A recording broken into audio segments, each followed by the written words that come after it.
Hello and welcome to the Sunday edition of Beyond the Darkness. I'm Tim Dennison for Dave Schrader. We're going to do a special encore presentation today of Beyond the Darkness. You know, with Joshua P. Warren being in the news lately, having found a time portal out in Las Vegas, we figured we would bring a special encore presentation back to you with Joshua P. Warren, this time dealing with the subject of Tulpas and the creation of Thoughtforms, manifesting some monsters, and bringing back an old topic with an old friend and revisiting a popular subject here on today's Sunday edition of Beyond the Darkness. Here's Joshua P. Warren. Enjoy.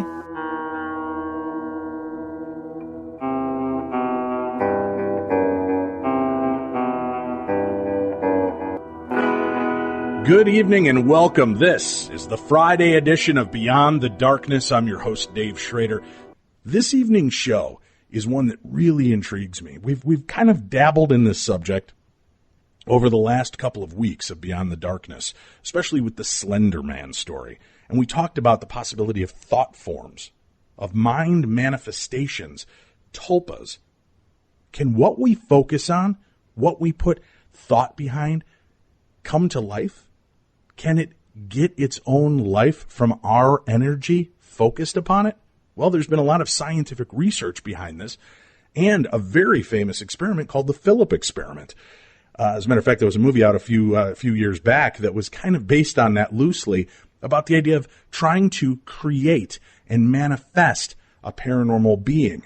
Is that possible? Well, if you want to dig into this topic, there's one guy I know that's a go-to every time. Our good friend, researcher, paranormal investigator, world traveler, and he's here with us this evening, Joshua P. Warren, somewhere near the Bermuda Triangle, I've been told. Joshua, welcome back to the show, sir. Hey, thank you so much, Dave. And let me just say, first off, congratulations on Beyond the Darkness, because I'm telling you, man, this podcast, it's exploding all over the internet. It's setting records. It's phenomenal how many people are listening all over the world, and it's a very exciting time. So I am just absolutely thrilled to be on the first week. Well, it's a pleasure to have you here with us, and I always love when we get the chance to talk, because I love to pick your brain. I know you like being challenged and not just having glossed over questions thrown your way. So tonight's going to be a challenge for both of us, because I really want to dig deep into this understanding and belief. Can we really manifest ghosts? Can we create the paranormal? Now, I know the book The Secret and the documentary came out, about 10, 15 years ago, all about the idea of calling upon the universe, creating a world that we want to believe and live in. And, you know, everything from manifesting a good parking space to getting the love of your life, meeting the right people, changing your life that way. Well, if that's possible, could our focus actually ignite life? Can it give life to the unknown? And I wanted to really discuss that with you, because we've heard of these characters like Slender Man, who was an internet meme and now seems to be taking on a life of its own. These creepy ghost-like clowns, not just the people that were dressed like clowns going around, but there have been these ghost clowns, these monstrous clowns that will be there one minute, gone the next. When people are focused and have a fear, do you believe that they begin to feed an energy that can, in fact, breathe life into itself, Joshua? Or is this just too science fiction? Well, this is an extremely important question, and I am absolutely delighted to have this conversation with you, because, as you know, we can get deep in the rabbit hole with this one. Okay, well, first off, Dave, let's question what life is in general. The biggest mystery, perhaps, of all time is how this thing called the mind or the consciousness or the life energy connects with the body. It's that mind-body dilemma. because you see a person, and that person is a physical thing, and that person has emotions and memories and opinions, but you put that person under the microscope, you put that person on the medical slab, and you cut their brain open and you look inside and you can't see any of that. It's sort of like a caveman looking at a TV and seeing all the little people dancing around on the screen and then breaking off the top of the TV and saying, where are they, right? So we are confused by this sort of dualism, really, this idea that there is this physical structure, and yet it doesn't give us any direct clues as to what the life form is. And, Dave, I, for many years, was very, very doubtful when it came to these cursed dolls and possessed possessions and things like that, but especially the dolls, like Robert the Haunted Doll down there in Key West. I went down there and did a big investigation of Robert the Doll. And I thought, well, this is the silliest thing, the idea that this inanimate object could actually possess some kind of a life. But when I actually started thinking about it more deeply, after I investigated Robert the Doll and collecting haunted dolls for my Asheville Mystery Museum in Asheville, North Carolina, I gradually became convinced that some of these dolls actually do possess something lifelike. And then I realized quickly, well, hey, if we can't explain how that the human body physically also possesses this mysterious essence called life, then why should we be so quick to judge whether or not some other physical object might also be able to possess this thing called life, especially if it's charged with that. And hopefully you and the listeners can see where I'm going with this. What I'm saying is maybe life is more than the biological process. Maybe life actually comes from this idea that energy can be transferred in many different ways from one living form to another living form. And that, therefore, these thought forms, these tulpas that we're going to dig into tonight, might be an example of how that a person or a group of people are able to focus and concentrate under various circumstances, whether it's under a very intense scenario or over a period of time, in order to literally give birth to another living thing that bypasses the usual version of biological birth. And so that's the essence of what we're digging into here. And I think that it can be applied to many, many different things. And I'm sure we'll go over all these examples tonight.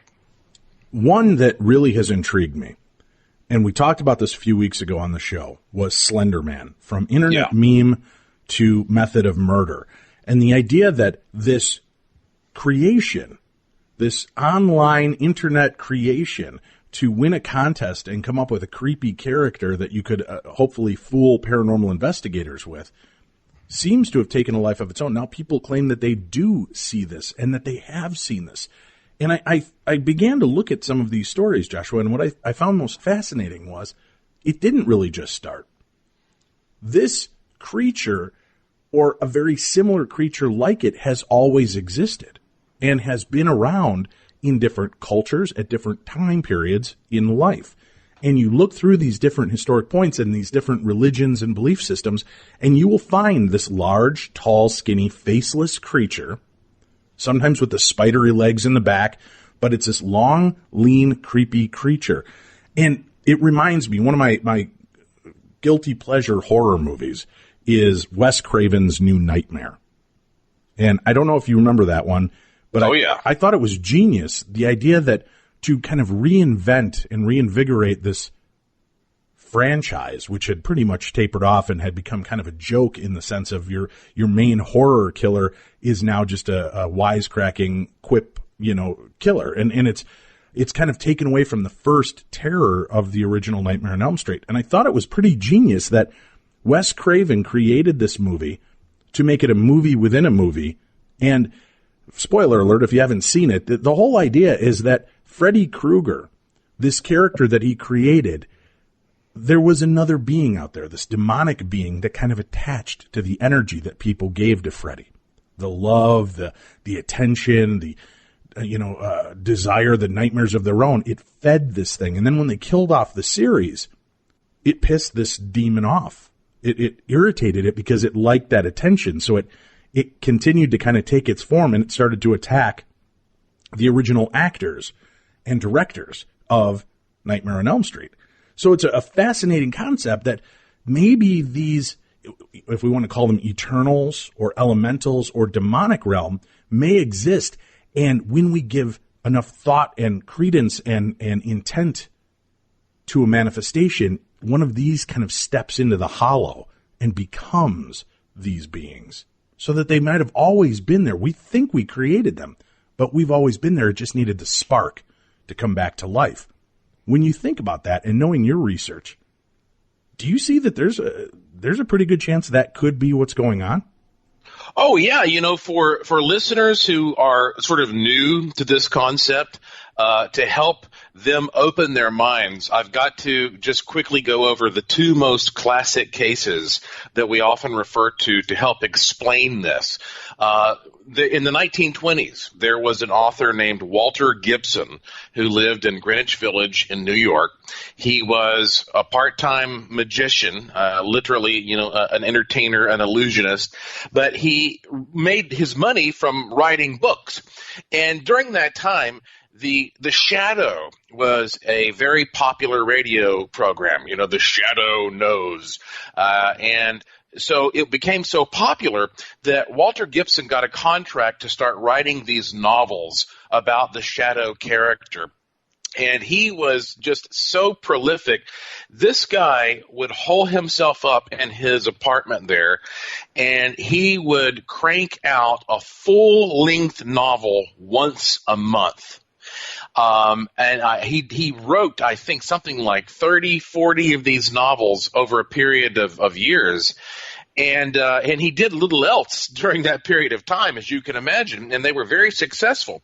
Well, for years after he moved out of that apartment, people who lived in there said the apartment was haunted by his fictional characters. They would literally see the Shadow whipping around a corner or a villain running across a hallway. Now, this is because we can imagine that he was focusing so intensely during that period of time. He was imagining these characters so vividly that he was able to somehow give birth to them, very much like Freddy Krueger may have been born in that example. Now, that's one guy focusing very intensely. The second case takes us to the 1970s.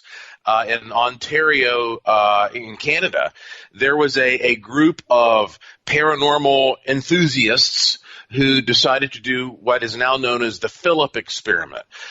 They would get together about once a month, and they would just talk about all things mysterious.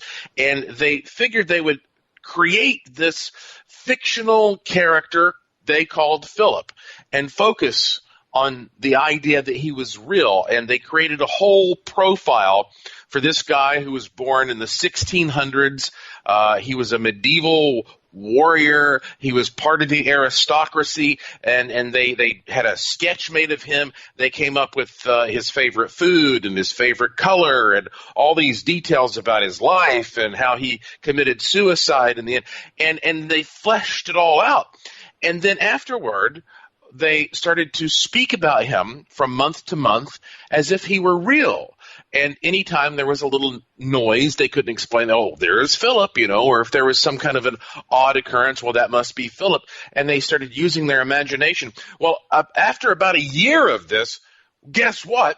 Philip materialized. Philip became real. And that's when they realized, maybe we shouldn't have manifested a butt-kicking medieval warrior, because he started kicking their butts right. and throwing things around and shoving people against the wall.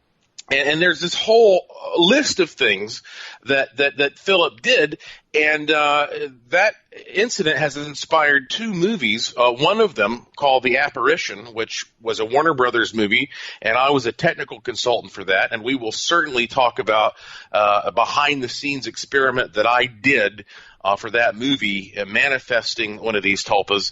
But basically, yes, it appears that either a person who is very intense or a group of people who have a collective sort of vision of something they focus on over time, or, as I discovered, a person who might be, shall we say, technologically enhanced, as in my experiment where I took a person like investigator Shelley Wright and hooked her brain waves up to a magnification system to project them. There are all these different versions you can use, but ultimately the idea is that, yes, you can take some kind of a mental image and manifest it externally as something that takes on its own independent existence. And I, Dave, have literally seen some of these very scary tulpas with my own two eyes. All right. Well, don't leave us hanging. Let's get into some of these encounters that you've had where you've seen this firsthand, because I know we have a lot of listeners out there who are sitting on the fence. They're skeptical. Does this really occur? Are we just tricking ourselves? Which, you talk about like the 11:11 time prompt phenomena. I personally do not believe that there's anything paranormal behind it. Personally. Only because once you recognize a pattern, your brain is trained to notice it more. And people will say, look, I looked at the clock and it's 11:11 again. Well, you probably looked at it at 11:02 and 11:07, and you'll look at it again at 11:23. But 11:11 stands out to you because it's a recognizable number. It's a pattern. 1, 2, 3, 4, 12:34 in the afternoon or evening is kind of that same thing. 3:33. So you've got that going on. And knowing how the mind works as a mnemonic trigger, and it's always looking to make sense of chaos, it makes me wonder are we really having paranormal experiences? Or are we creating, I don't know what the right word is here, but creating a static in our own energy flow that gives us the perception that something paranormal is taking place because of our expectations? Well, in this particular case, before I dig into the experiment that we did to create one of these actual creepy, creepy is not the word, a scary tulpa.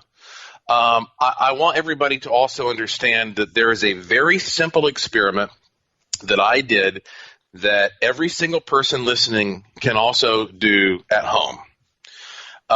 This is an experiment that I did 4 years ago. And, I have this museum, the Asheville Mystery Museum in Asheville, North Carolina, heart of the oldest mountains in North America. And I have a laboratory there. And from time to time, I do workshops there. And in December of 2013, so not quite 4 years ago, I had a very special workshop. I invited 10 people to join me.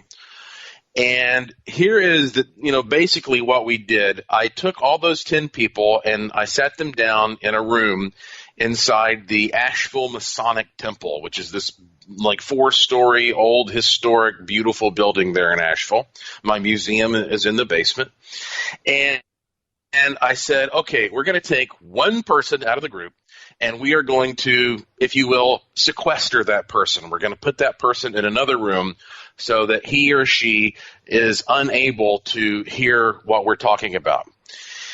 And once that person was in seclusion, I said, all right, now I have another room set off to the side here, and I'm going to go into that room and I'm going to place an object on a table. Now, it could be the most mundane thing. It could be a roll of shipping tape, or it could be a cardboard box, or it could be something crazy like, some kind of a taxidermied octopus or something. You don't know what I'm going to pull out. And I'm going to sit it there, and I'm going to focus on that object for a bit. And then one by one, I want each of you to go into that room and focus on that object. And then I'm going to remove that object, and I want you to go back in there one by one and focus on that object, even though it's not there. Try to visualize it. Try to burn what you actually saw there before. Now burn it mentally into that spot. And I gave people what are called Tibetan emos, which are these little things you can put over your eyes to help you meditate.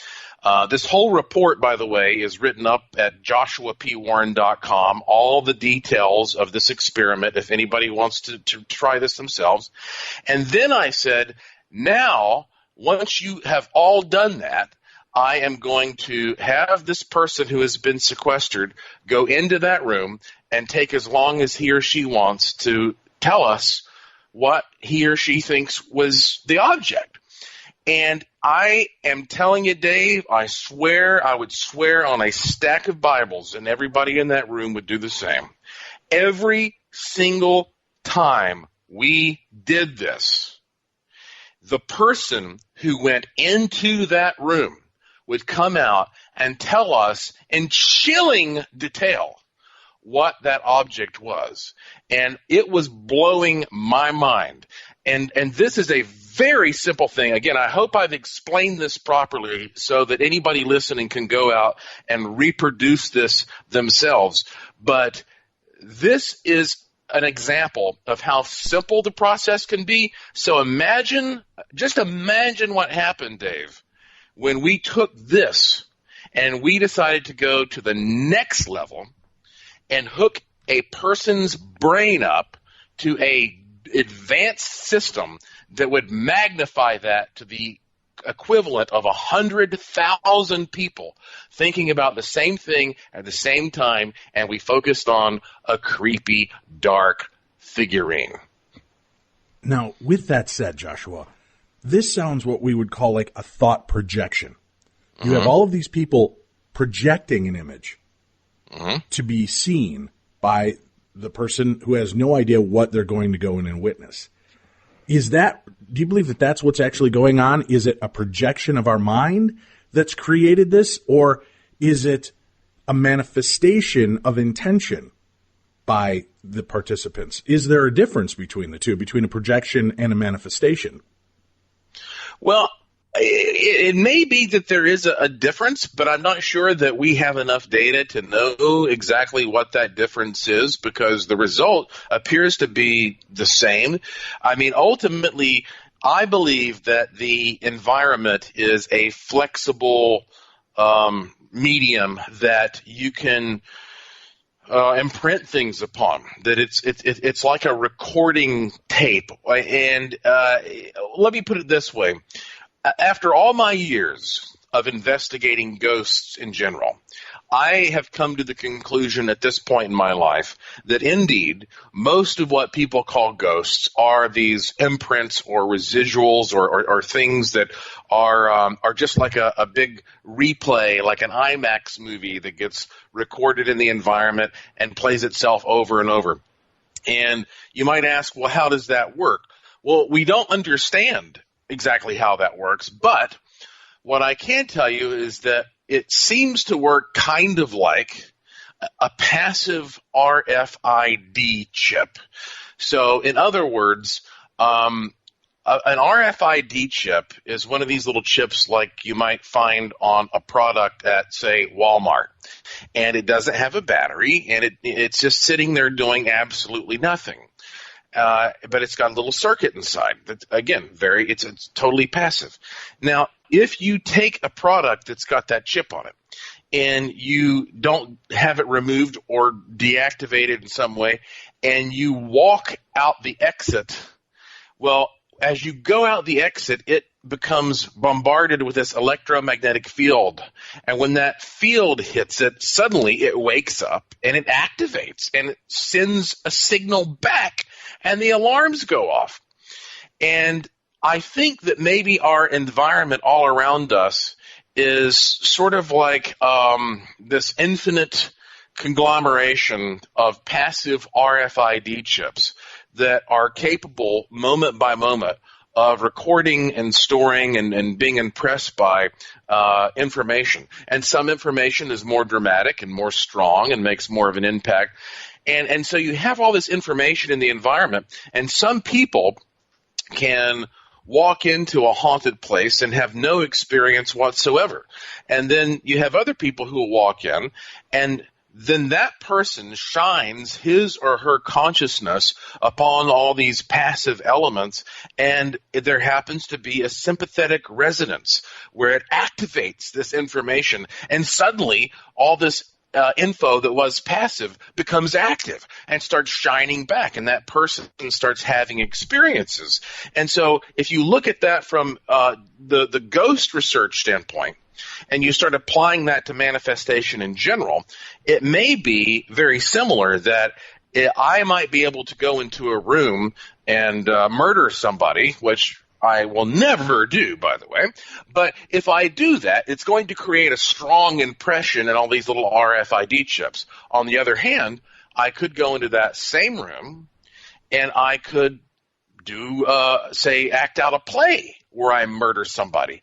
And if the actors are acting authentically enough, it might create the same sort of impression. I might not even need to do the play. I might be able to go in there, if I'm a guy like Walter Gibson, and just imagine it so intensely, so strongly, that it creates that same kind of an impression.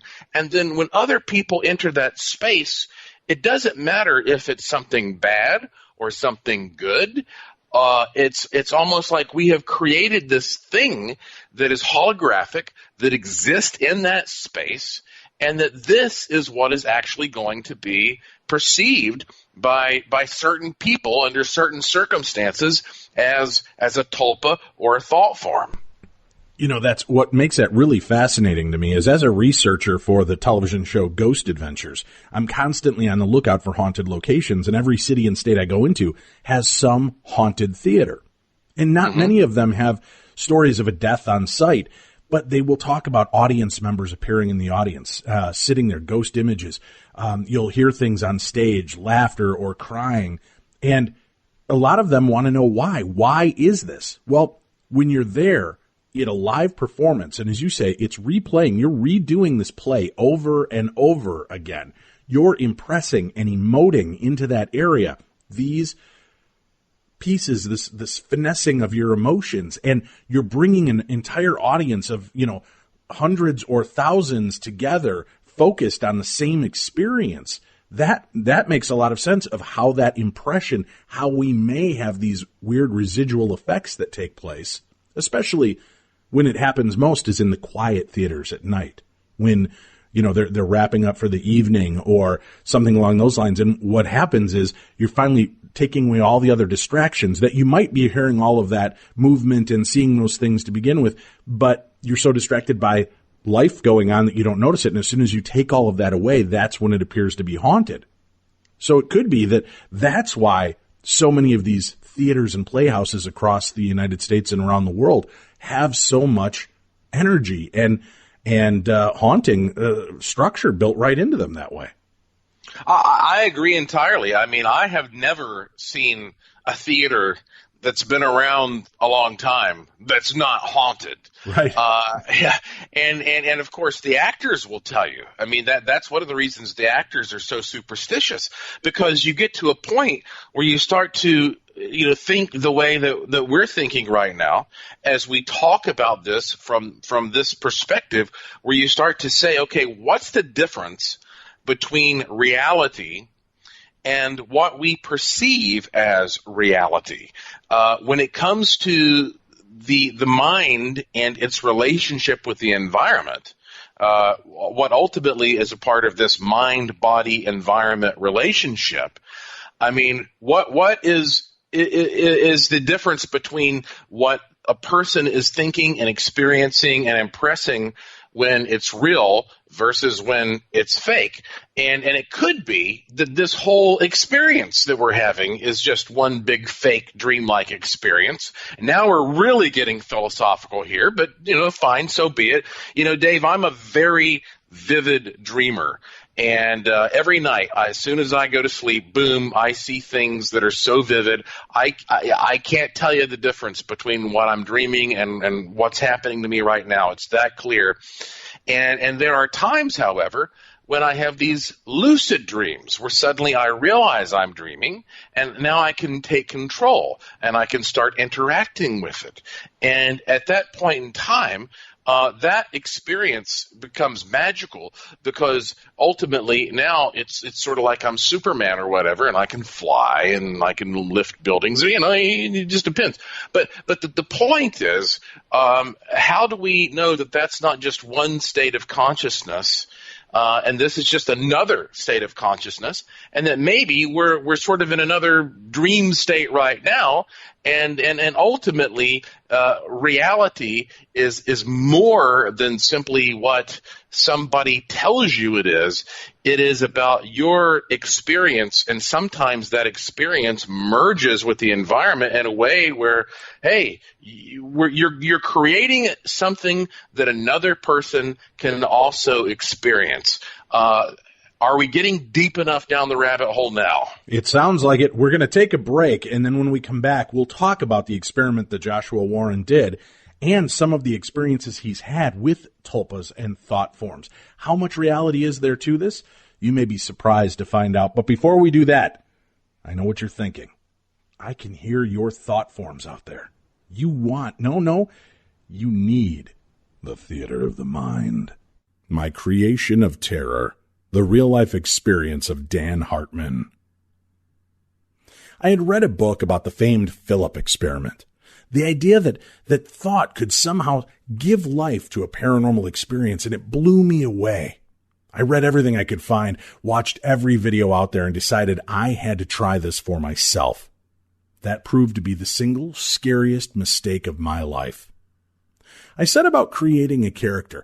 I wanted to see if I could imagine a creature that I could somehow control and send to frighten my friends. What can I say? I was a stupid teenager. I was obsessed, and I just wanted to see this for myself. So I methodically planned out the character from its look to its backstory, wrote about it every day to train my mind to focus on it and to set my intention so that I could bring my creation to life. I tried to convince a few of my buddies to help me. I guess they thought this was just too weird science for them, and they declined, telling me I was just wasting my time and acting like an ass. So now I knew who my targets would be, and I couldn't wait to unfurl my little experiment on them. After close to 60 days of very intense focus and determination, I started to try and communicate with the creature. Now, I don't even want to write out the name of this thing because I'm worried it will call something back into my life that I don't ever want to face again. I began by using the Ouija. Then I went to mirror scrying, and when that didn't work, I tried conjuring it with a pentagram that I drew on my floor with powdered chalk so I could easily clean it up and not be caught by my parents. Nothing seemed to be working, or so I thought. After my 5th night of experiments, I finally gave up, sure that I had wasted my time just as my friends predicted. But it was around 2 a.m, and I was finally starting to fall asleep, when I heard what could only be described as the sound of scratching coming from under my bed. At first I thought maybe it's just a piece of paper that blew under my bed, and the fan that I used to keep on for sleeping at night must just be blowing it around. Well, what can I say? It made sense to me at the time. But then the scratching noises began to get louder, and they seemed to be running under the entire length of my bed, from the head of the bed to the foot and back again. I tried to convince myself that it was just my imagination and that I'd spent just too much time focused on creepy things. It was starting to play with my perceptions. Then it happened. The bed thumped, like someone pushed it from under, making the bed land hard on the floor. That shook me from my near slumber and definitely caught my attention. Everything was silent except the sound of the fan. And I wondered, did I just dream that moment? Was I caught between awake and asleep? Then the bed lurched again. This time it felt like the entire frame had been thumped and sent at least 4 inches into the air. It landed with a loud thud. My heart was in my throat. My palms were instantly sweaty, and I began breathing hard. I thought to myself, What in God's name was that? That's when I saw the closet door begin to rattle. The knob seemed to be twisting back and forth. The door shook in its frame. My eyes opened to the size of baseballs as I strained to see in the dimly lit room. Then the door popped the latch and slowly squeaked open, revealing nothing but a dark, inky, gaping pit behind it. I could hear movement coming from the closet, something shuffling slowly. And then a low, steady, growling noise began from under my bed. The bed began to shake like a small tremor, and I saw what appeared to be a large, dark form slowly emerge into my room from the closet. It stood upright like a man, but it was broad. Its head was large and oddly shaped, almost like a giant dog with horns. I wanted to scream, but I couldn't. I just lay there, staring. This was just how I had imagined my creature to look. After 60 days of intense concentration, I was seeing my creation standing before me. But that didn't answer the other question. What was making my bed shake? What was underneath and shaking my bed? I was trapped. It stood there staring, and the growling from under my bed began again. I slowly raised my blankets up to my face, poked my head under there, and laid motionless, praying that whatever magical blanket gods were watching, they would be at the ready and protect me. Then the bed stopped shaking. The growl faded into the sound of the fan, and then there was silence. I lay there for what felt like hours, but I'm sure was no more than 10 to 15 minutes, still barely breathing, when I began to lower the blanket from my face to scan my surroundings. That's when my blood ran cold. This hulking creature was positioned over my bed, reached out its claw-like hand and ripped back the blankets, leaned in slowly so its face was only inches from my own. I could see the definition in the long snout. Its glassy, large eyes stared into mine, and it sneered in a voice that was a mix between a hiss and a groan. Shouldn't mess with things you don't understand, boy. I swear to God my heart stopped. I was terrified, and then it backed up. More like floated backwards towards the door of my closet.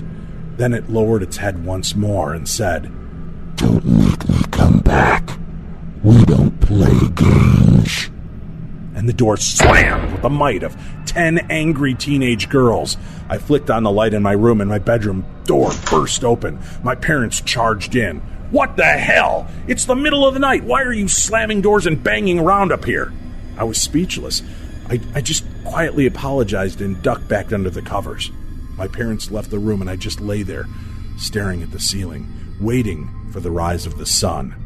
So be careful what you want to focus on, what you think about, because you may just get it.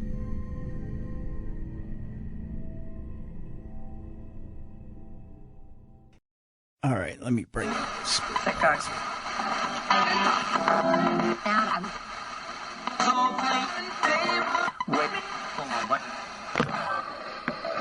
If there's anyone here, you can speak to me now through this device. How many people are here with me right now?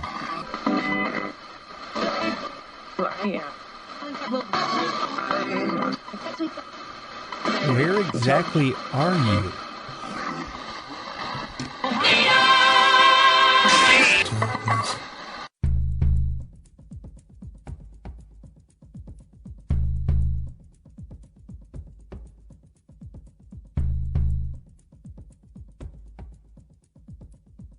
And welcome back to the best in paranormal talk radio. This is Beyond the Darkness. I'm your host, Dave Schrader. My guest this evening, Joshua P. Warren, will be back with us in just a few moments.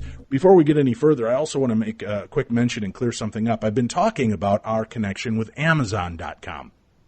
If you go to podcast1.com, click on the Killer Deals link. Click on it. You'll see it there. Click on that. Go down and find the Beyond the Darkness banner. When you click on that, It's going to open up to all of our advertisers. You'll see HelloFresh, you'll see Amazon. And if you place an order there for any of the books or movies, DVDs, anything that you hear mentioned on this show, it's going to go a long way by using that link to help support our show. And many of you have written in and said, do I just have to buy the books or the DVDs? No, you can buy anything and everything that you would normally buy through Amazon.com. Just go use our link. It will help support our show. You don't have to pay anything extra. It's just a small percentage of every sale that goes through our link on the site under Killer Deals. Go check it out at podcastone.com, Killer Deals. Find our banner for Beyond the Darkness. You'll see the little ghost holding the microphone. Click that banner, and then you'll get a choice for those of you in Canada, those of you over in Europe, and those of you here in the United States. Choose the banner that coincides with you and your region. When you place any order at all, then you'll be able to get access to order and help out our show. Again, at no extra cost. So make sure you visit that. And let me remind you, go check out HelloFresh.com. If you sign up right now, this is a great meal delivery service for fathers like me, even mothers that you're just intimidated. You don't have much time to put together really good meals. You can get the help from them. They've put together these specially balanced meals. All the pieces you need are right there. They give you the entire puzzle, tell you how to put it together and how to do it. It takes all the intimidation factor out of eating healthy and eating right for you or you and your family. So go check out HelloFresh.com right now. If you use keyword darkness at checkout, that's keyword darkness, you can save $35 off your first purchase. So please go do that. Take advantage of that and let them know that you're a fan of Darkness Radio. All right, we're back. Tonight we're talking about thought forms. We're talking about mind manifestations. Does what we think about really affect our environment? Can we create the paranormal simply by focusing and thinking about something? It does make me wonder. Our guest tonight is researcher, investigator, author Joshua P. Warren. And Joshua, one of the things I'm curious about, my mother passed away in November. I've tried not to focus on having a ghostly experience with my mom because I don't want to manifest something that maybe is nothing more than a projection of my mind's eye. I want it to happen organically if she shows up. I don't want it to be something that happened because I'm so intent and focused on seeing it. But here we are 60 days out. I have had no experience with the spirit of my mother. So it does start to make me question. And for those of you listeners, you might be surprised to find out the host of Darkness Radio is a skeptic. I'm a skeptical believer. I've had my own experiences, but it doesn't mean I don't question what those experiences are.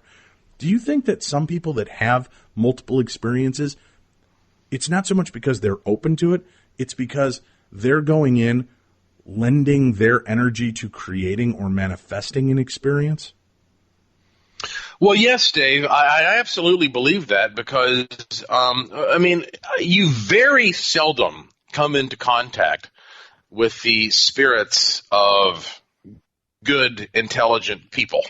And I know that may sound pretty subjective, but let me sort of break this down a little bit because, I'm first and foremost a ghost and spirit researcher. When it comes to this issue, Dave, I have found that over the years you find very few ghosts, if you will, that are ghosts of smart, intelligent, well-meaning people. And now, again, we have to think about this difference between the imprint, which is just something that's redundant, that replays itself over and over in the environment because it's burned in like a big movie. That's, of course, not going to change. And entities. And entities are these literal kind of interactive, unpredictable spirits, disembodied spirits. And I've always felt that and I can actually give you some good examples for why I feel this way, but I feel that people who die with a guilty conscience are often afraid of sort of moving to a different bandwidth of this information grid that you move into when you die. And listeners might be saying, what is he talking about, an information grid? Well, that's essentially what the spirit realm is. The internet is a very good model for what the actual sort of matrix is, really, that you move into when you physically die. There is this sort of vast, interconnected, holographic quantum grid.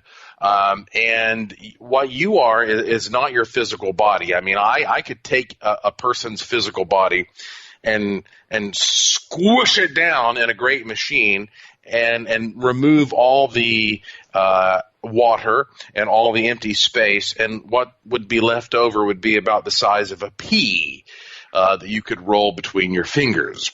And so you are not your physical body. You are, in fact, a pattern of information. And when you die, that pattern of information goes to the cloud.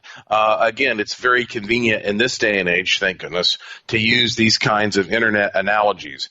I mean, for example, I might be able to bring up a picture of a tree on my computer monitor. Well, I know that's not a real tree, but it sure looks like one. And I can hit a button and I can print out a physical representation of that tree on a piece of paper. Or I can even, if I have a 3D printer, I can print out a little 3D tree. But ultimately what we're talking about here is the fact that it's about that, again, that sort of particular energetic design that is information which can be expressed in many different ways. So if you have something on your computer and then that computer, dies, well, hopefully you've uploaded it to the cloud. And if you do that, well, then, it will still be accessible. Well, all of us are like little computers running around here, and physically, it wears out at some point. And when that happens, your information is connected to the cloud. And when you connect to the cloud, well, then at that point, it seems like, apparently, according to what we know from near-death experiences and whatnot, you can choose whether or not you want to move to certain bandwidths or you want to stay closer to this one. And if you stay closer to this one, well, you're kind of missing out. I mean, you don't hear about the ghost of Albert Einstein or Thomas Edison or Mother Teresa. I mean, you always hear about ghosts of people who died tragically or somebody who maybe was a bad person. And so what that tends to tell us is that if you have a guilty conscience, it doesn't matter whether or not there is a God there that is going to judge you. If you believe there might be a God there that's going to judge you, then that might instill enough fear in you to prevent you from moving yourself on to these other bandwidths. And that's one reason why we have a lot of these quote-unquote ghosts that are in this realm that are ghosts of people who are depressed or lived, dark lives. Additionally, you have people who were unfortunately, superficially attached. I mean, they're attached to their treasure, to their home, or a particular person. And so what you end up with is this scenario in which you have certain spirits that tend to linger here, and usually, not always, but usually they do it because that they're actually kind of small-minded. And I would say, Dave, that probably one of the reasons that you haven't experienced your mother is that your mother had a clear conscience and that she did what any logical person with a good heart would do. She moved on and explored other bandwidths. Well, that's the hopes, I guess. Let's focus now on the thought forms, the manifestations, and the experiments that you did for the movie The Apparition. They asked you to run a series of experiments to use as part of their documentary for after the filming of the movie. Kind of walk us through this process and what exactly you did and what the end results were. Well, this is a good one. I have been just a sucker for any type of technology I could get my hands on my whole life that I could experiment with. I mean, you tell me there's a gadget out there that's got some wires and some antennas and some knobs. I mean, I will send it to me. I'll buy that thing and I'll play with it. It doesn't matter if it works or not. If I get something and it doesn't work, then I say, fine, it didn't work. And you know, Dave, you and I have talked a lot about wishing machines, for example. You know, the very first time I got a wishing machine, I thought maybe this was a bunch of bunk, and I got it and I started playing with it, and you know, it actually started working. And I have played with every type of manifestation that you can imagine, whether it's wishing machines or we're dealing with adding electrostatic charges to a certain environment to try to enhance paranormal activity, or, you know, bombarding an environment with electromagnetic fields to sort of jiggle everything around. I've done it all. And I was contacted, I think around 2010, by a producer-director with Warner Brothers who said, I have a movie in production right now called The Apparition. And the idea behind the movie was that there are these college kids who are using a bunch of like secondhand equipment in the college laboratory. And they are trying to create a tulpa like we've been talking about. And they succeed, and of course it's a horror movie, so guess what? You know, it kills everybody. And frankly, Dave, I think it's been long enough. I can tell you the movie came out and it wasn't that great. All right. Sorry. But I was contacted by the production in the meantime, and they said, listen, honestly, we don't have any way of knowing how that you would make this look realistic. Like, we're storytellers. We're not scientists. We're not paranormal investigator guys. You know, you have a laboratory. How would you actually, you know, make this experiment happen if it were you? And I was like, oh, this is cool. So I went to my laboratory. I put all these pieces together after thinking about this. And I said, you know, guys, and I wrote a big report up about everything, and I said, I have taken this challenge so seriously that I think that if I actually hit the on button, I could do the experiment. Like, you know, this is, you know, maybe you guys are in Hollywood land, but, you know, I'm here in my weirdo land, and I could actually, you know, do this experiment. And so they got, you know, really interested. They said, well, man, why don't we do it? You know, and so they sent a crew from Los Angeles and said to me, do the experiment. So I got together my team, like the best people that I have, and we put together an experiment which is documented beautifully if you get the Apparition movie on Blu-ray. It's one of the Blu-ray extras. It's like one of those behind-the-scenes things. They actually did 3 extras with us, and so, you know, we gave them a lot of content. But anyway, ultimately what we did was we took one person, a lady named Shelley Wright, and you know Shelley, Dave. Yes. And yes, and Shelley is a paranormal investigator. She owns a shop here in Asheville, or in Asheville. I'm not in Asheville, but she owns a shop in Asheville, North Carolina, called Nevermore Mystical Arts. And we said, Shelley, you're going to be our subject. What we are going to do is we are going to hook your brain to an EEG machine. And that is a device that's going to pick up your brain waves. And then we are going to take whatever comes from your brain, and we are going to magnify it so that it is the equivalent of at least 100,000 people all thinking about the same thing at the same time. So you know how big a football stadium is. I mean, you know, we're talking even bigger than that. So this is, you know, again, at least 100,000 people all thinking the exact same thing at the exact same time. We had her in a room. We had a doll. Turns out Forrest Connor, who was one of my great friends that I've known forever, he had this little tiki doll that was brought back to him from Hawaii that looked really creepy, and we were like, well, this will work, So we put the tiki doll in another room. Again, she was isolated, so we wouldn't have any feedback. And in that room where the tiki doll was, we had that room just surrounded with all kinds of crazy equipment. Okay, I mean, I'm talking about like a Schlieren optical imaging system so that we could see any change in air density. We had third-generation night vision goggles. We had shutter glasses we could adjust the frequency so we could look at the room through or at different frequencies.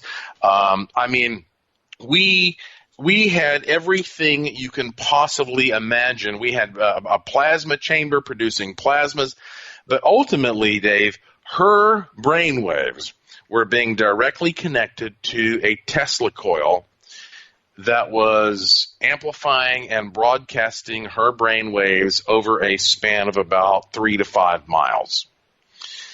So she sat there looking at this creepy little doll, projecting her brainwaves, focusing on this thing, and I just kept cranking it. You know the Spinal Tap, this one goes to 11. Right. Well, I think I took that one to 12 that night. Wow. And finally everything just blew. Like I blew everything after about, 20 minutes. And so after that, it was like we sat around, the dust was settling, and we're all looking at each other. And it's just crickets, like nothing's happening. And I'm like, dang, this didn't work. Because I would have loved nothing more than to have this, all of a sudden Godzilla appears or, something happens, right? So we were like, well, it was a great experiment, good old college try. The cameras stopped rolling. Everybody went back to Hollywood, oh well. And then, of course, 6 days later, all hell breaks loose. It didn't happen immediately. Now, I don't know what this whole 6-day thing is about. I don't know why it was, who knows. Maybe in another case it would have taken 3 days or maybe 10 days, depending on the frequency you're playing with. So 6 days later, I'm sitting in the laboratory with Forrest and Shelley, and all of a sudden, in the adjacent room where we have a kitchen, we hear this god-awful commotion. So we go in there, and every single cabinet door in the entire kitchen is open. Every door is wide open. I mean, that was shocking. And because, I just walked from there and there was nothing weird. Then light bulbs start blowing. Now, wait, this sounds like a horror movie. You mean light bulbs are actually exploding in your lab? Well, they weren't exploding. Popping and lights, okay, but they're burning out. It's like they're getting an overload of energy. Yeah, you hear a pop and the bulb is gone. Yeah, and I mean, I think at one point in one day, all but one of the light bulbs in that entire level of the building blew in one day. Okay. And then, and the funny thing is, at first, we didn't even pick up on what was happening because we had in our minds, we had done that experiment. It didn't work. And so we're just like, oh, well, and we had already kind of started forgetting about it. So we were really naive and this stuff started happening. And gradually it began to occur to us like, whoa, okay, something weird's going on here. So here's the clincher for me. And it gets better than this, by the way. I went into the laboratory, and this is a 2-story building, and our lab was on the bottom floor. I went over there at about 2 to 3 o'clock in the afternoon. There was nobody else there. There were no other cars parked there. It was obvious to me there was nobody there. I walk into the section of the lab where we had done this experiment. Standing there, I don't know, who knows what I was. I think I was messing with the capacitor. And I hear these very clear, distinct footsteps come down from upstairs. And I look over and I see this big, shadowy form. And I immediately assume this is Forrest. And Forrest, at times, I've known him for a long time, he can be a bit of a prankster. So I look over and I see this shadowy form there, and I say, haha, very funny, Forrest. Oh, who knows what I said. But I made some kind of comment, and then I went back to work, and I look up, and this form is still standing there. And after, maybe a minute, it just seemed weird that he's just standing there. And so I go walking over there, boom, disappears. At that point, Dave, the hair on the back of my neck stood up, and suddenly the reality set in, like, holy crap, I'm the only one here, and I was just looking at a physical form. Now, was it a highly detailed physical form that you were looking at? No. The edges were very defined. See, Forrest is 6'3". I'm 6'2", and Forrest is 6'3". So I've always been very aware of his size, that he's just a little bit taller than me. Right. But he has more bulk than I do. And so I looked over and I'm like, okay, this is Forrest. It was a big, tall, dark, bulky form. Well, from there, so I start telling everybody, all right, I've seen this thing that I can't explain. We're going to put cameras around here because I got to capture this. And so we start putting cameras all over the place downstairs. There's like game cams, So I had game cams. I'm setting up everywhere. I'm thinking, my God, we've hit the jackpot. We're going to get this thing. We created a Tulpa. We have got to send this to Warner Brothers. This has got to go on the extras. Right. We did this. And then Forrest started dating a girl. I won't use her name. And he called me up and he said she had the most freaky experience of her life and doesn't want to even ever step another foot in the building. And I said, well, what are you talking about? She told me face to face that upstairs there's another kitchen. She was standing in the upstairs kitchen, and she swore to God that she looked over and she saw the same thing that I saw. A big, I'm talking coal black, solid form. I'm talking like not something that just, a black color, but something that almost seemed to absorb the light, like almost a void of light. And she said that she looks over and she said that this thing was shaking its head back and forth like something out of a horror movie at light speed, just some kind of a blur, just left to right, going back and forth. And she just dropped whatever she had and screamed bloody murder. She actually said she almost fainted. It was so scary. She didn't outright faint, but she almost did.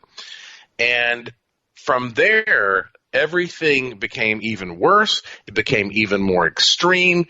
And we actually ended up selling that whole building. And I told my wife, Lauren, tonight that I was going to come on your show tonight and tell this story. And I said, God, Lauren, there's a part of me that wants to go over and talk to the person who lives in that, because somebody's living there now. Oh, good grief. But I'm kind of afraid to open the door and face that person and be like, well, I might have something to do with what you're living with right now. Yeah, but I swear we may have Dave, opened the portal to the seventh layer of hell, but it was for a movie. So, let's look at the upside of this. I swear to you that is a true and I could talk about, you can probably tell, you and everybody listening can probably tell.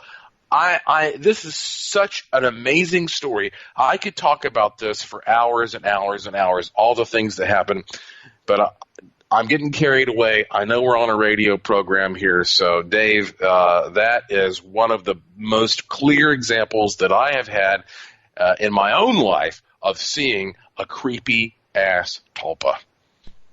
Yeah, that's going to rank up there pretty high to have that kind of experience. Now, I'm curious if this affected your test subject. Did Shelley, since she was the manifester, if you will, did this create a bond or link with her? Was she having continued activity after 6 days? Well, Dave, since that, Shelley has continued creating various kinds of tulpas on her own, which is weird to me because it's like the tulpa that she created there did not leave that space, apparently, because she never said that thing followed her home.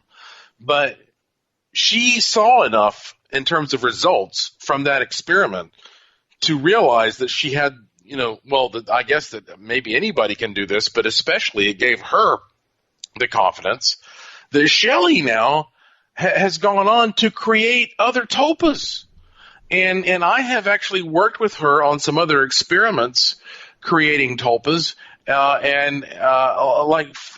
guess maybe 2 years ago, I said to her at Christmas time, let's create something that's less insidious, maybe a Santa Claus tulpa or something like that.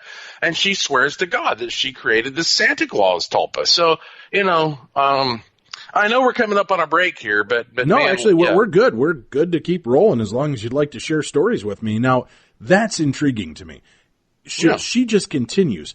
We did the Theater of the Mind, which talks about a young guy who tried an experiment and, as you heard, did not turn out so well and was very terrifying to him. It almost seemed to be warning him to stop messing with this.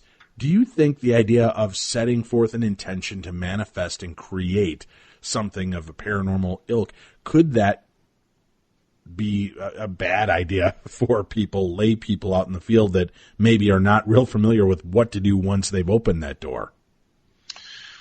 Well, last year I published a book called Use the Force, A Jedi's Guide to the Law of Attraction.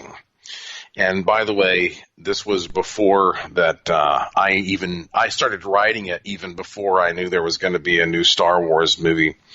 And when I've done all these experiments with wishing machines, I have always been, questioned about, whether or not this is the same kind of force that's being used. And I think it is. And I hope anybody listening who doesn't, again, know what I'm talking about, please go to my website, joshuapwarren.com, and there's no period after the P, and learn about these machines and how they manifest things.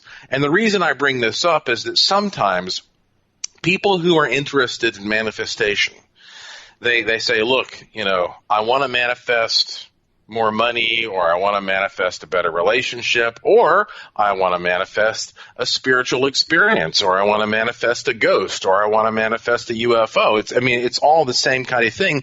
But people always inevitably say, I'm afraid to try to do this, whether I'm using a wishing machine or a magic wand or whatever, because I'm afraid it's going to be like the old leprechaun story where, you wish for something and you get it, and then the leprechaun goes, hee, now here's the bad thing, it's like the monkey's paw story. You know what I'm talking about, Dave, where, right. the guy says, I want more money, and then his son gets killed in his factory job, and they show up and say, here's the money, And so there is this sense that a lot of people have that when you try to manifest something, it's a very tricky thing, and you have to be careful because there are potentially negative repercussions. But what I'm here to tell you is that what I've seen is that when you try to manifest something, if you only have positive intentions, then you will only create a positive manifestation. When we were doing the experiment I just told you about, we were trying to manifest something creepy and scary, and we did. But in my other manifestation experiments, I have tried to manifest good things, positive things, and when you do that, you can only get something. It's like a computer. It's like, garbage in, garbage out, or whatever. I mean, if you have a good mindset and you approach this stuff from a positive perspective and point of view, then you can only create positive things. It's that, for every reaction, there's an opposite but equal reaction, I guess. Call it karma, call it what you will. But for people who think like, I don't even want to dabble into this, whether it's by magical or technological means, I'm here to tell you, look, I think this is what we do all the time. Whether you're aware of it or not, I think every single one of us is manifesting things every single day. And if you do it without direction, it just becomes a bunch of noise. But if you become aware of it and you start thinking about it and you start using certain techniques to control it, well, then you can create the specific things that you want to create. And some people create bad things. Some people create good things. Some people create scary things. But we are, I believe, here in the middle of this big classroom called life because we're supposed to master this ability. I like the concept, right? What we focus on, what we manifest is up to us. And that's why I think it is important that what you think about, not only what you want to manifest or create, but what you think about yourself can be so damning and damaging to you. You need to really be cautious. And I know a lot of people say, the rah-rah hippie hug the tree crap of, I'm good enough, I'm kind enough. It sounds silly, but it's a much better focus than I suck, I'm a loser, and when you create that reality for yourself, you're creating a dam to hold back what your potential could be. And I know, again, I know that sounds all hippy-dippy, but the honest to God truth is I've seen it happen throughout my life. When I start to buy into the nonsense, this last 65 days has been one of the most trying and devastating in my life. But as soon as I flipped it on its ear and I started to look at things differently, I saw a totally different perspective. And it was like, remember the Poseidon Adventure, the movie, where the ship flips over because of a rogue wave that knocks it upside down? And the whole deal is now down is up is down, and you need to find a new way to the light. And as soon as I did that, it began opening doors. And I didn't focus on drowning. I focused on, all right, what's the next step? Where do we go from here? How do we climb up that rung and make it to safety? And that opened up a totally different paradigm. And I'm seeing that open up itself to me in my own lifetime. So I want our listeners to realize, and that's part of why we do the show, educate, enlighten, entertain you, scare you once in a while, but maybe give you some insight to just how powerful we are as human beings and what we're really capable of. If we can create the dark and scary, there's nothing that can keep us from creating the light and airy and giving us a whole new way to live our lives. And I think that's very important for everyone that listens to this podcast. Don't always live in a constant state of fear. That's when I go to places and they'll tell me, aren't you afraid? No, I came here to look for ghosts, right? I'm open to that idea. I'm open to that manifestation, to that intention and being a part of the experience that I'm here for. And living in a constant state of fear, those are the people I see freaking out at haunted locations that have never had a demonic force there. There's nothing evil reported, but they're the ones that get scratched. They're the ones that get poked or pulled or pushed. And I often wonder how much of it is their own energy pushing back because that's what they've created for themselves. Well, yeah, I mean, ultimately, a lot of these people, and we've met plenty of them, they seem to relish the experience of being abused. And I don't know how to explain that, but it's a certain mindset that some people have, and it's almost like they don't want it to stop. And as they move throughout their lives, they say, "Oh, it's following me. Oh, I'm a haunted person. It's following me wherever I go. I can't get away from it." And you're thinking, well, yeah, maybe you are a haunted person because you're creating your own haunting. You're manifesting this activity around you.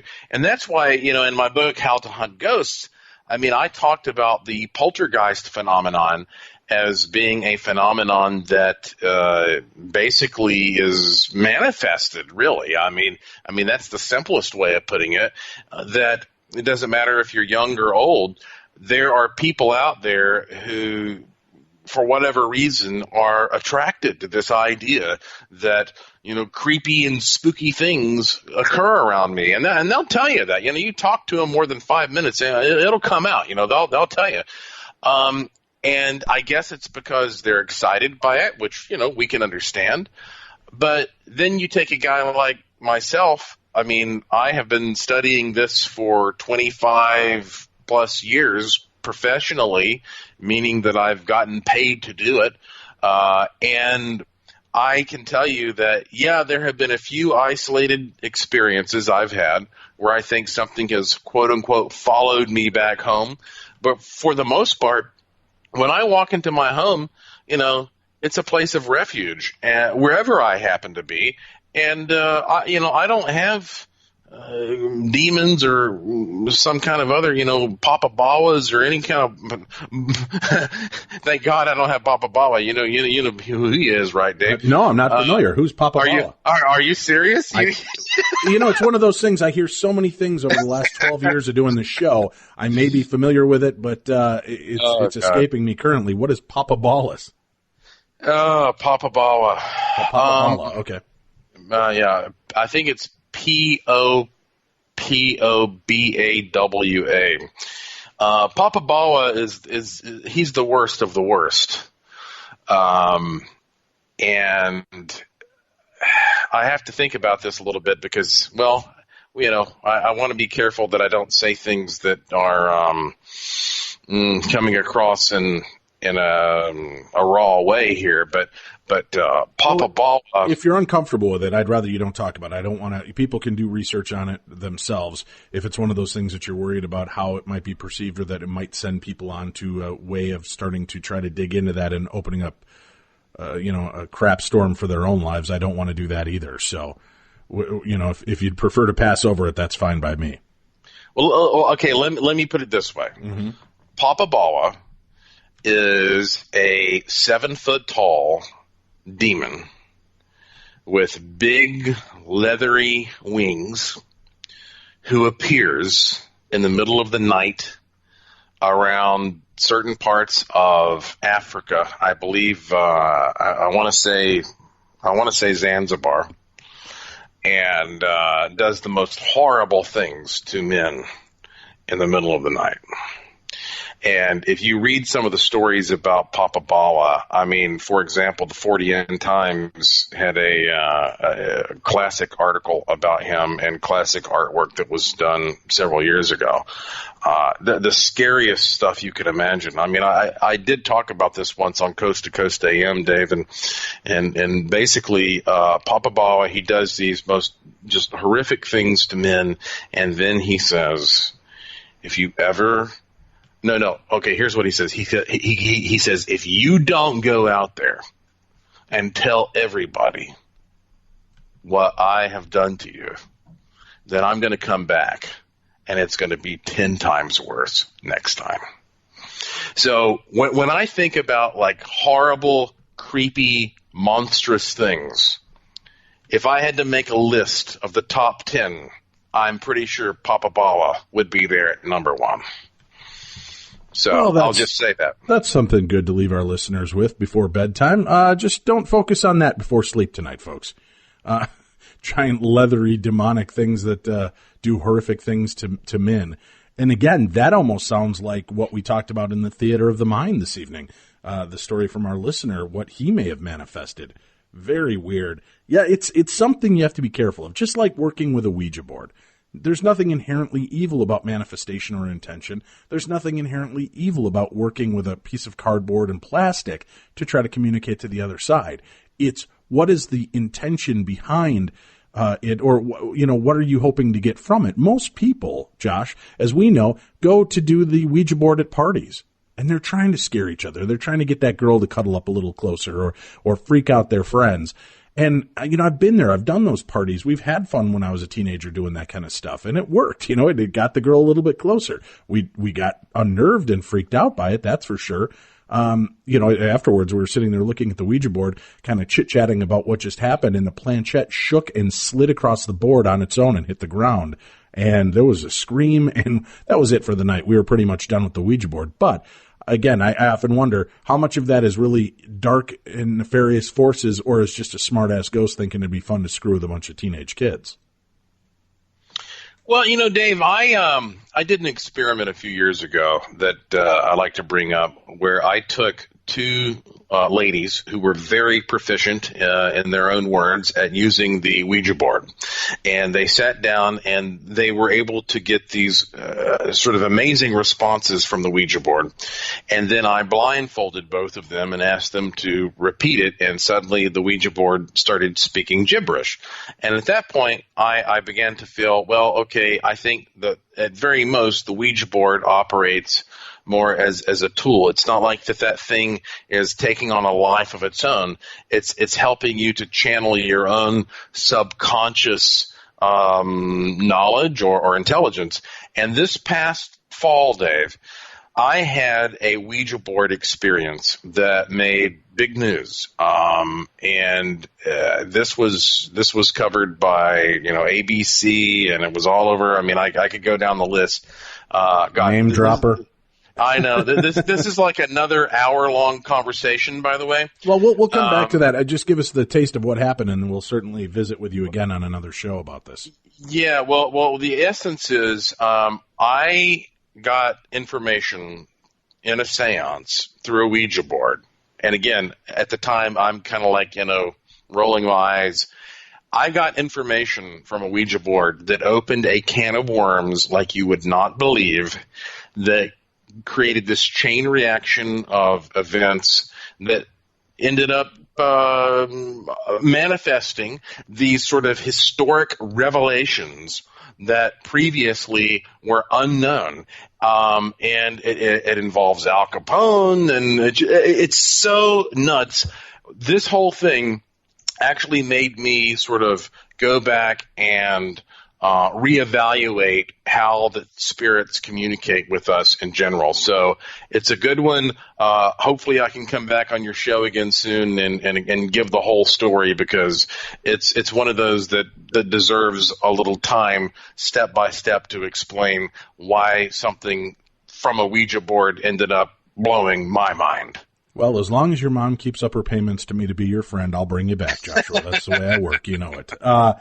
We're coming up near the end of the show here, dealing with Thoughtforms and manifestations. I know, is it the golem from the Jewish faith, kind of the clay creature that they build and then put the intention into it to do their bidding? Would you consider that a thought form, since they're creating something, almost like the Frankenstein monster? You're putting it together and then giving it the spark of life with intention. Yeah, absolutely. A golem would be an example of that from Jewish mysticism. It seems like every ancient culture has some kind of a version of this. And the funny thing is, it seems like that ancient people were even more aware and accepting of this than modern people are. I mean, tonight, hopefully we've done a good job of trying to educate the listeners who may not have been familiar with this territory about, what this is. But I believe in the ancient world, ironically, when people knew less about technology, they knew more about this kind of thing. And they accepted that, humans could externalize their thoughts and somehow create these forms. That's where the word tulpa is an ancient Tibetan word, and which means external thought form. And so you find all kinds of examples of this in cultures from all around the world among people thousands of years ago. But just because we, in this day and age, have been so distracted to, unfortunately, sort of forget about it, doesn't mean it's not still happening, and not only happening, but happening more than ever, because we have these incredible visual stimuli that ancient people didn't even have. So there is no telling the degree of thought forms that we're creating now. And yet, ironically, we have even less understanding than ever, I think, of what we're doing. I'm going to be a part of an investigation at the Oddfellows Asylum, the Belvoir Winery in Missouri. We'll be doing that in July. Tickets are up and on sale right now at darknessevents.com. And I know I wanted to work on some experiments, especially with Bill Chappell bringing some new equipment, to see about manifestation. If we can get a room full of people focused on a spirit, a creation, we can focus on it and then start to do EVP, electronic voice phenomena work with it, to see if we can get responses from the ghosts that we are creating. And that's going to be part of our experiments for the trip. We might even do some of that at the Palmer House event we're doing here in February. So I'm psyched about this, and I'd like to talk to you about setting up some parameters, because I know you've got some books that have been written on ghost hunting and investigating and experimentation, and I'd love to kind of pick your brain to try some new experiments with our listeners at some of these live events. So we'll do that off air if you don't mind, Josh. Well, I would absolutely be delighted to be a part of that. And also, Dave, I want to let you know that I made a very bold proclamation earlier in January. I said that I believe that 2017 will be the year when we finally prove that ghosts are real. Now, look, I'm old enough at this point in my life to see how quickly a year flies by. And I didn't just post that, after a night of drinking tequila. I posted that because I think this is the year we're going to have a ghost. Yeah, I'm working on an actual project. Right. It's called the Mobius Mission, and there is a very, very small number of people that I'm going to, over the next week or two, start bringing into this project. And I'm hoping that you will be one of those people. I'll email you and we'll talk about it. It requires very little. You just have to pay me about $100,000 and you're there, man. You're in like Flynn, right? Well, just tell your mom to stop sending me checks for 2 or 3 days and we should be even. But no, seriously, it's a very it's a groundbreaking research program that is taking whole new parameters that have never been applied to paranormal research before and bringing them into the world of scientific credibility. And so this is something that we'll be talking about more, but the idea here is to gain the absolute best foolproof visual evidence for ghosts and UFOs that will stand up to the most hardcore scrutiny that has ever been collected.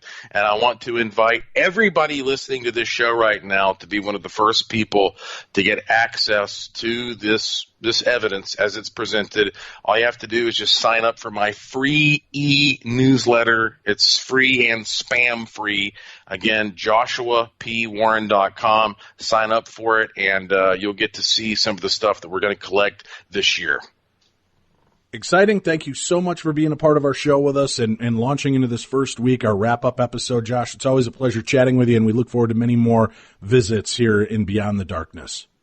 Again, congratulations, Dave, and hey, thank you so much for having me on, my friend. I really appreciate it. We'll be back with you supernatural news and Parashare with Tim Dennis, Dave Schrader. Special thanks to our guest this evening, Joshua P. Warren, here in Beyond the Darkness.